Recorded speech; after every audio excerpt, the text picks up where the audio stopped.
Coffee, Cows and Crops is produced by the Peace Country Beef and Forage Association and hosted by Extension Coordinator Johanna Murray.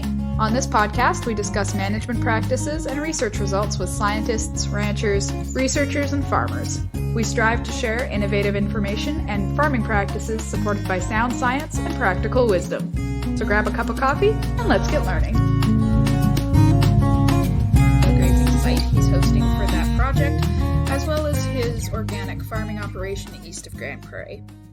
A quick note before we get started, though, both Donovan and I had some technology issues during the recording of this episode that resulted in Donovan having to phone in, so we did get the recording all done, but there will be a change in audio quality here about 7 minutes into the episode, which I do apologize for, but it is what it is. So with that out of the way, Donovan, can you introduce yourself and tell me a bit about how you got into farming?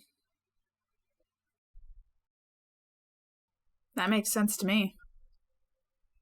I think that's all I have for questions, unless there's anything you've thought of during the recording, or anything that we've missed that you'd like to mention. It wasn't a straightforward path into farming. I grew up on a farm. It's actually the farm that we're farming on right now. Then as soon as I was done high school, I buggered off to the city and pretty much said goodbye to rural Alberta and any kind of pursuit in agriculture. I studied engineering. I went to the U of A, a degree in environmental engineering. And from there, after I graduated, I got an engineering job, and I still do some engineering. So I was living in Edmonton, lived there for about 6 years, and moved back to Grand Prairie just to be closer to family. And then from Grand Prairie moved, I think I had 2 or 3 moves, and every one of them brought me a little bit closer to the farm. And pretty soon I was living back on the farm. And my wife and I, we bought a farm close to where we're at now in 2015. And as a quarter section, and it was pretty rustic. It was a off-grid kind of 1-room log house, no power, no running water. The only water we had, it was a pump, a physical pump that you had to pump, and it was right in the center of the house, and it was fine for us. And then we got some chickens, and they don't drink a lot of water, so that was fine. And then we got some sheep, and they also don't go through too much water, so that was all right. And then after the sheep, we got cows. And hand pumping water for cows is zero fun. So when we got married, and both of our parents, they got together and they bought us a well pump as a wedding present, and so that was a game changer. I had installed solar in the farm, and so we had some power then, and so we were able to run the well pump and running water. We could just turn or turn a valve, and water would flow out to the cows and stuff. So we were living pretty luxuriously. So we outgrew that in a few years. We had cows, sheep, chickens, pigs, did a market garden. We started a microgreens operation. We had laying hens too, and we sold that in 2019, and then built a house on my family farm. And so currently we're farming here, and my dad's here as well. And we're going through succession right now. Right on. So to get us started in kind of the meat of the episode, your farm is one of our living lab sites. So can you tell me a little bit about the specific practices you'll be looking at under the Living Lab project? Definitely. So the focus of our project under the Living Labs project is bale grazing. And so we bale graze all of our cows. And for those who don't know what bale grazing is and are not familiar with it, basically, once we're done haying and we haul all of our bales, instead of putting them in a bale yard, we just bring them from the field and set them out in a grid in the field that we're going to bale graze that year. Every year we bale graze in a different area. Basically, we go around our farm and find sort of the least productive piece of land, and that's where we bale graze, because that land that's kind of not living up to its potential after bale grazing on it for a year, like that becomes the highest performing land on the farm. So it's an awesome way to kind of turn your farm around. It's also nice too. I mean, when we're recording this, so looking at the temperature, and it's like it was minus 41 this morning. I think it's supposed to get like the high of minus 31 today. And we don't have to start a tractor. So from basically October through March, we don't need to feed. We just have a hot wire that we move and give the cows. But right now they're in 11 bales at a time. And so we move that every few days, and it's easy. And just because it's kind of top of mind for me, and I know you guys are right on the edge of the green zone where you're at, do you have issues with elk and stuff getting into your bale grazing? Or how do you manage that?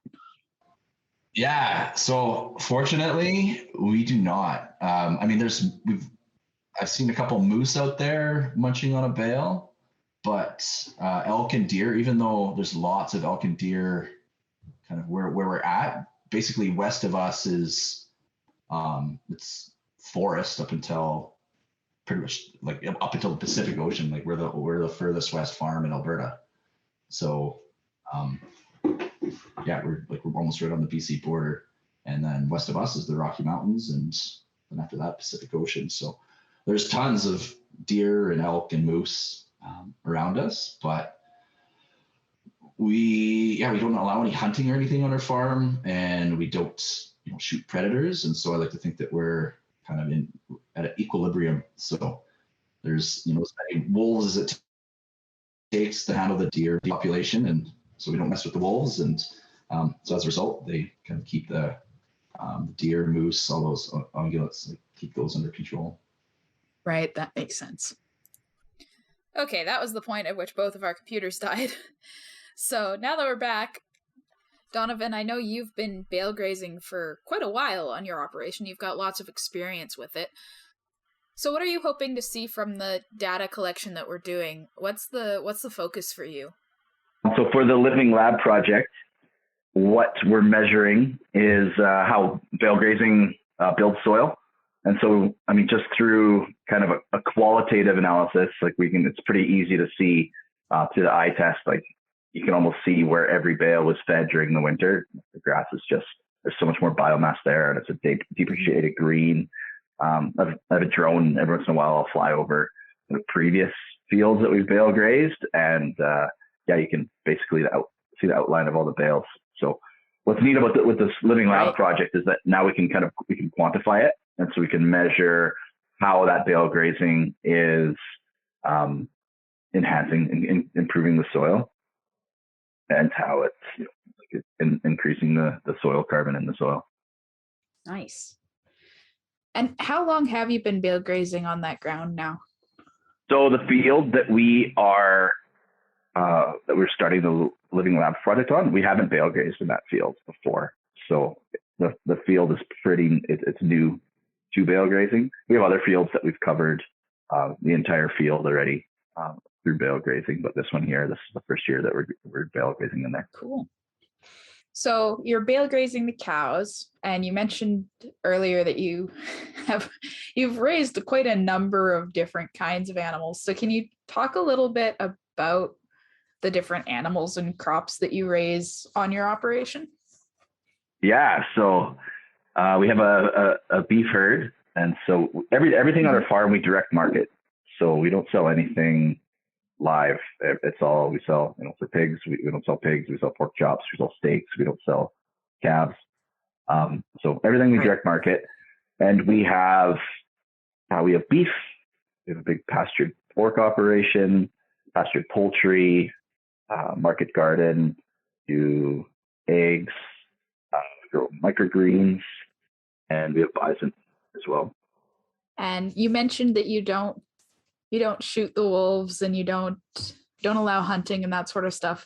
But do you have any other predator management on your place? Because I know sheep and poultry and that sort of stuff can be kind of predator sensitive. Yeah. Yeah, I mean, we don't have sheep anymore. It took us about a year to figure out that they don't work in our system, and we were not sad to see them go. But for predator management, we last year we lost quite a few of our laying hens to aerial predators like hawks and owls.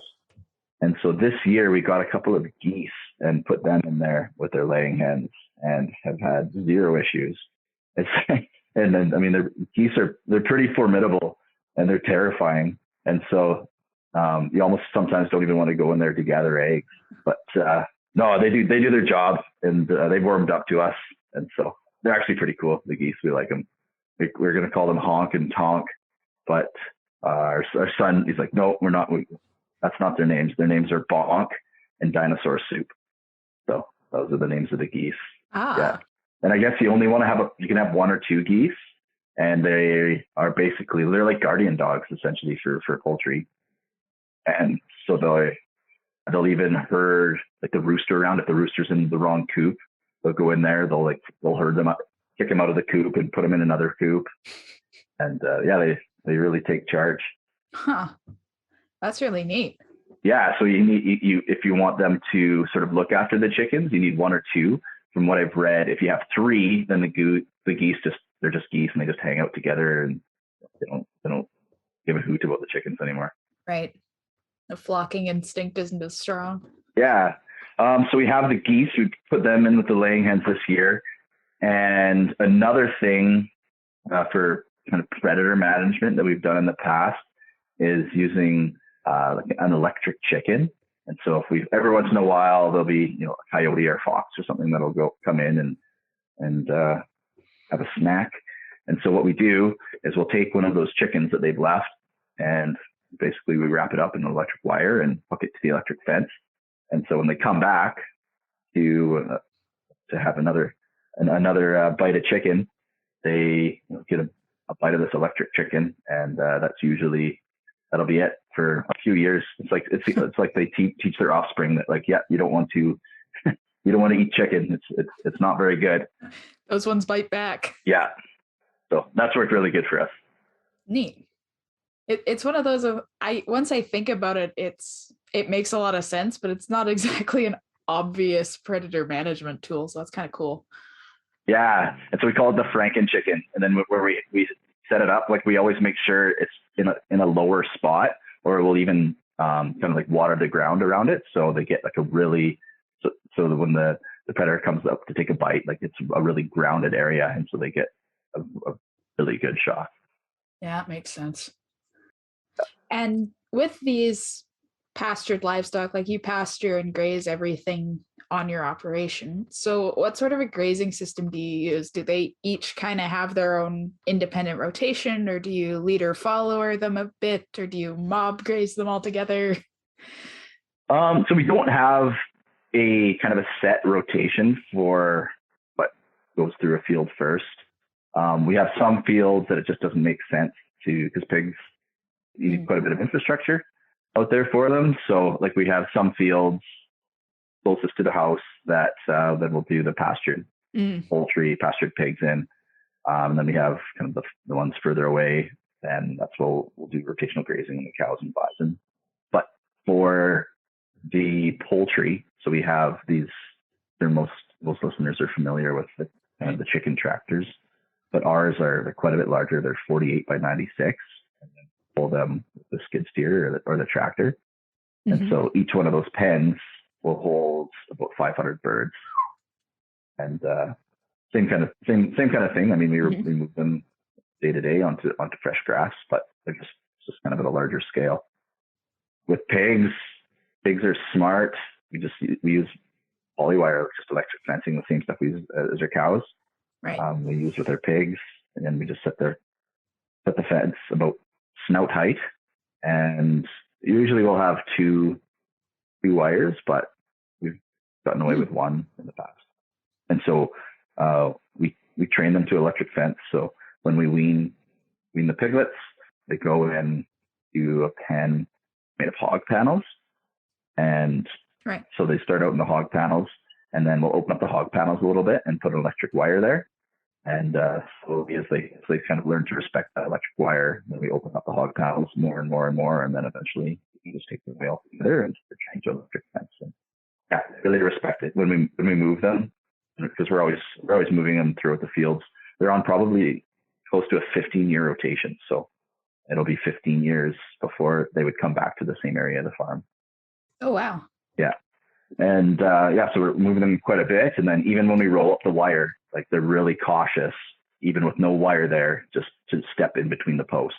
So we use electric fences for everything, for poultry, cows, and bison. And do the pigs require any kind of shelter or that sort of stuff through the year when you're out on pasture, especially, I guess? Yeah, so they have little insulated buildings that they're in the winter, and so kind of we farrow. We'll have anywhere from 50 to 80 sows, and so each one of those sows, like when they're going to farrow, they get little insulated Quonset. They're 8x8, and so that goes on top of an insulated like an insulated mat.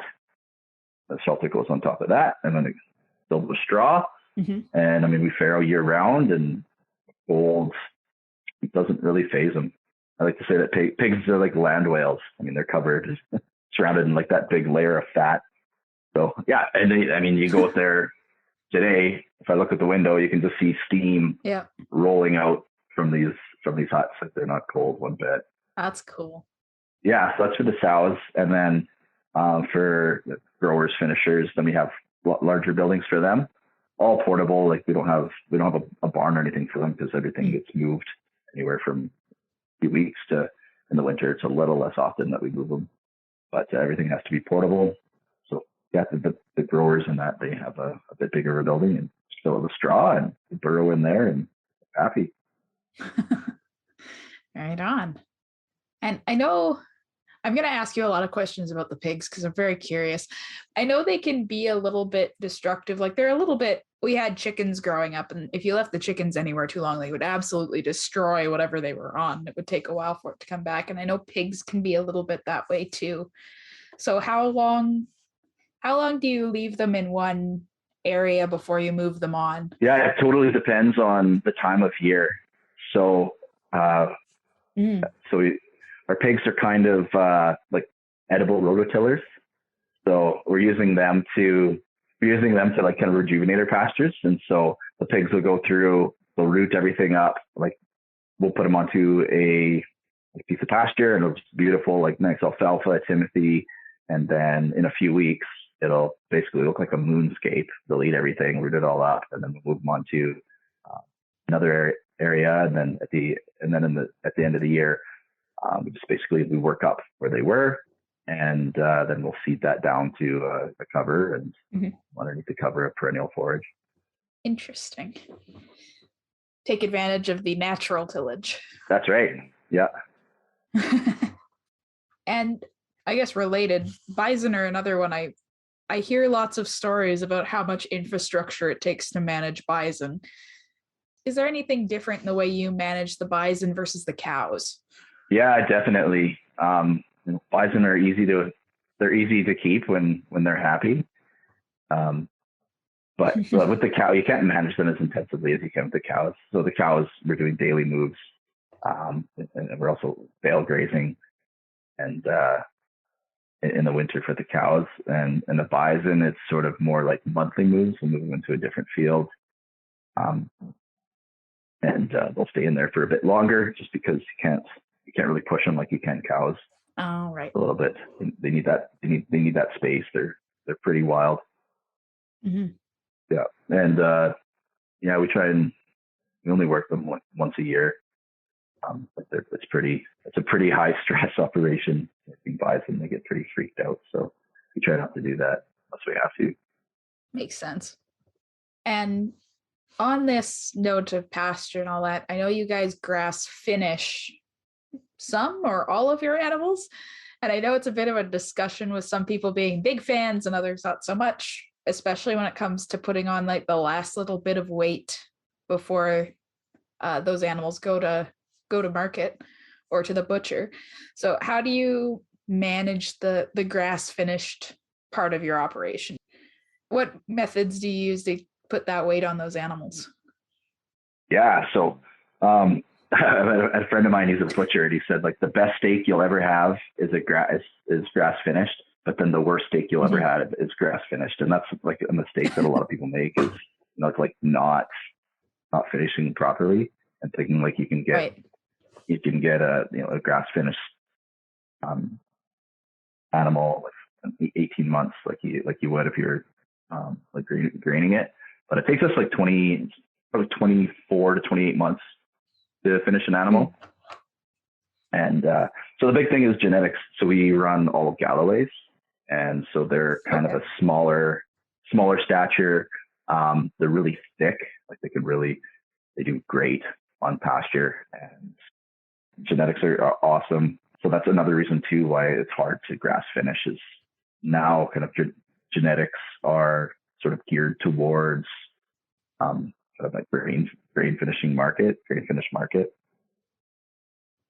And it's just, breeds just can't put on the fat they need to on pasture. Right. Yeah.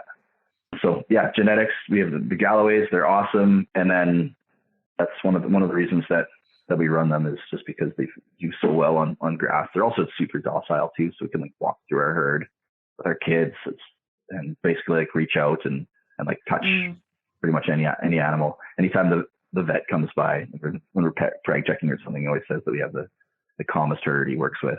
So, but yeah, so like we just butchered an old cow, and we always save the ribeyes and the tenderloins.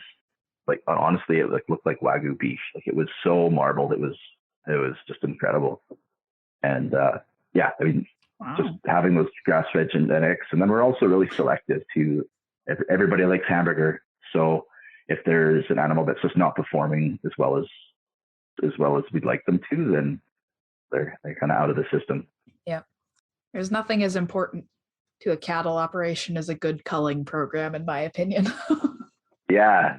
And so this year we went down to a 6-week, we exposed the cows for 6 weeks rather than 2 months. And so now we're trying to tighten that up too. So cull a little bit harder. Right on.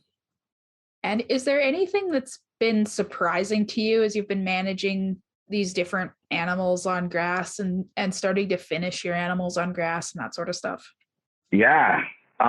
Maybe not so much with the cows, but with the chickens and pigs. One thing I've noticed is like the prevalence of natural instincts. So the broilers that we're raising now, I'm sure the last thing on the scientist's mind as they're developing these Goliath chickens is how well they're going to perform on pasture.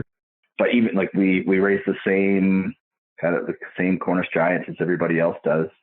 And so what's neat about them is that even though they're designed for big chicken, they still have those natural instincts, like to go kind of like run around in grass and find bugs and dust and those kind of things. So that's pretty neat to see. That's just how deeply ingrained those natural instincts are. And same with pigs too. We've had in the past, like we've got breeding stock or a new boar from kind of more of a commercial operation where that boar was raised inside and we let it outside and it's never had to lift its feet before. And if there's like a stick in the field, that boar, it would trip over that. And just not knowing how to cut it outside. And it's pretty amazing how just in a matter, like maybe in a couple of weeks, then that boar, like you can't even tell really that it was from a commercial operation. Like it's rooting and forming, it's behaving like a pig would. It's able to express its natural behaviors.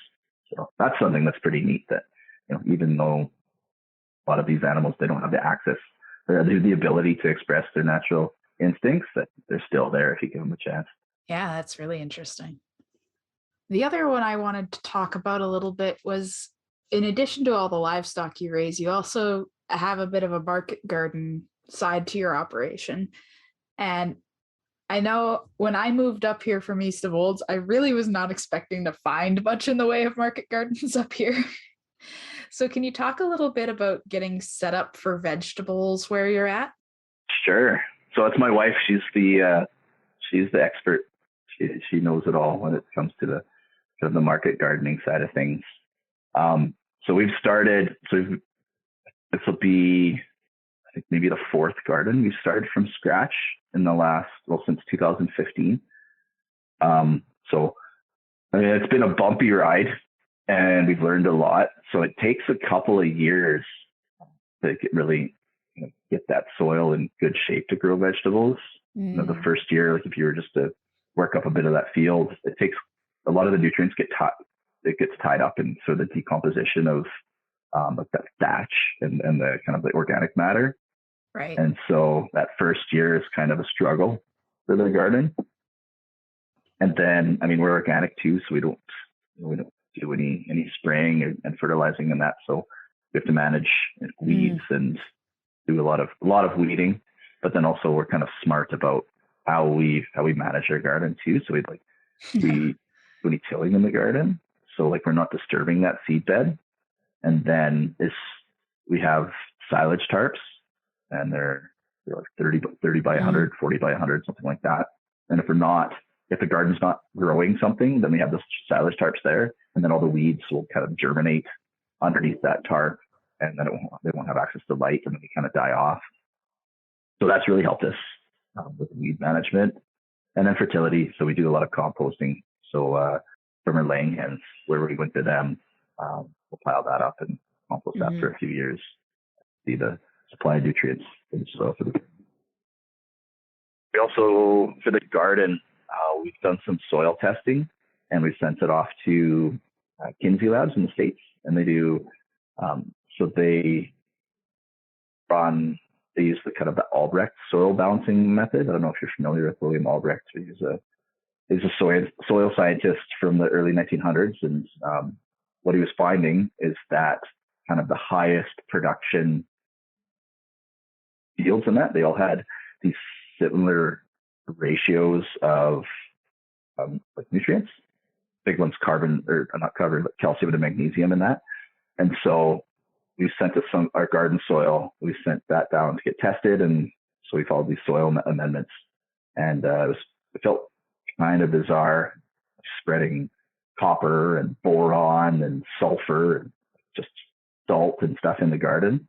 And we didn't notice anything the following year, but after 2 years, it's pretty amazing how that helped. The carrots were perfect. The garlic was huge, and it was perfect. And even though we've been kind of a drought the last couple of years, like this, we have 2 different gardens. One we did the amendments on, one we didn't. Pretty stark how the difference between the two. That's cool. Yeah. Before we start a garden too, we put the pigs in there to like really work up the area. And biggest struggle is with quackgrass. And so if you've tried pulling quackgrass, it's kind of an exercise in futility. But then you watch these pigs, and then they get their snout under a quackgrass rhizome, and they'll pull that up, and they'll just like pull up meters of it and then eat it. And so that's pretty awesome. We put the pigs in there for a while to eat all that quackgrass before we put the garden there, and that helps keeps the weed pressure down too. Right on. And everybody's got a little bit different expectation for what a successful farming operation looks like. So what are kind of the biggest metrics for success to you on your operation? Oh, that's a good question. So when we started out, we took a course called holistic management. And so in holistic management, like one of the things that they talk about is a 3-legged stool. And that 3-legged stool has the 3 legs are sort of you have your biology, your economics, and your people. And so success to us would be having all 3 of those legs firing on all cylinders. The people on the farm, we're happy, we're loving what we're doing.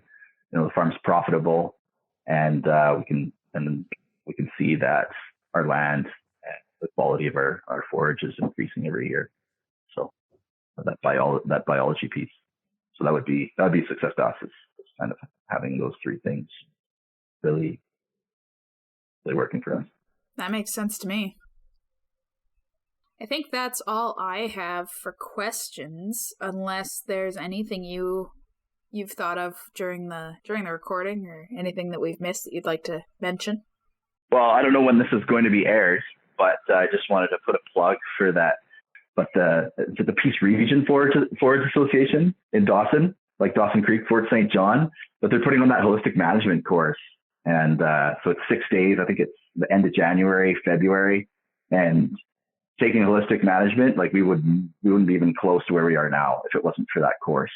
And it really teaches you how to make decisions that kind of align with your values and just to farm smart. Yeah, that's awesome. I think that's through the Living Lab, actually. So I'm glad you mentioned that. Yeah, there we go. Also, you're the second producer I've talked to this month that's talked about holistic management. So that's awesome. Well, honestly, like looking around and our peers and stuff, back to that success question, and almost all of the ranchers and farmers that I see that are having, I feel like are having that success, have all, like, that's the common denominator, is that they've gone through that holistic management. And it doesn't it doesn't teach you how to farm, but what it teaches you is how to make decisions to farm in a way that is going to, well, have that success, like the three-legged stool that I talked about. That's an excellent course to take. Fantastic. Yeah. Another cool program is Young Agrarians. So we're a host farm for that. So every year we have anywhere from like 1 to, I think the most we've had is 4 apprentices that'll spend anywhere from 4 to 8 months. And they kind of live with us, and they live our day to day, and they learn how to farm. So it's a formal apprenticeship program, and it's really awesome because it sort of is helping the next wave of farmers kind of learn the skills that they need in order to start their own operation. So most of the people that are entering that program, a lot of them don't come from an agricultural background. So by having that opportunity just to live on a farm and see what's all involved in that, and it's really beneficial for them to kind of experience a way of life rather than just studying agriculture. Definitely. It's such a hands-on industry. It's nice to get some hands-on experience. Yeah, absolutely. And it's sort of more geared towards direct marketing, more ecological agriculture. So people that are interested in that, it's a way for them to learn. Fantastic. All right. So if people are interested in learning more about your operation or ordering food from you, if they're local or any of that sort of stuff, where can they go to check that out? Sure. So they can come out to the farm. We do farm tours all summer. I think we ran 8 farm tours last summer. There's not a lot to see right now. It's basically just black and white. Right on. But they can find us online. We're fairly active on social media. So on Facebook and Instagram, we can find that we're at The Homestead 2015. Our website is www.thehomesteadfarm.ca. And you can place orders on there. Nice. We do delivery too, so that's an option. We're at the Grand Prairie Farmers Market. So every Friday and Saturday, you can come by and say hello. And then you can find our products in places like Homesteader Health, and then Mad Hatter's, Jeffrey's, the Frontier Eatery. So a few restaurants in Grand Prairie. Right on. Thank you very kindly for bearing through all the technical difficulties. I think that's all the questions I have. Yeah, it was fitting. I mean, like how long we've been trying to get together, and then like finally it works out, and then both of our computers crashed. So, but hopefully the juice is worth the squeeze. This segment has been brought to you by the Peace Region Living Lab. Funding for this project in part has been provided by Agriculture and Agri-Food Canada through the Agricultural Climate Solutions Living Labs program. Stay tuned and follow us on Facebook and Twitter, and visit our website at peacelivinglabs.ca for our latest updates.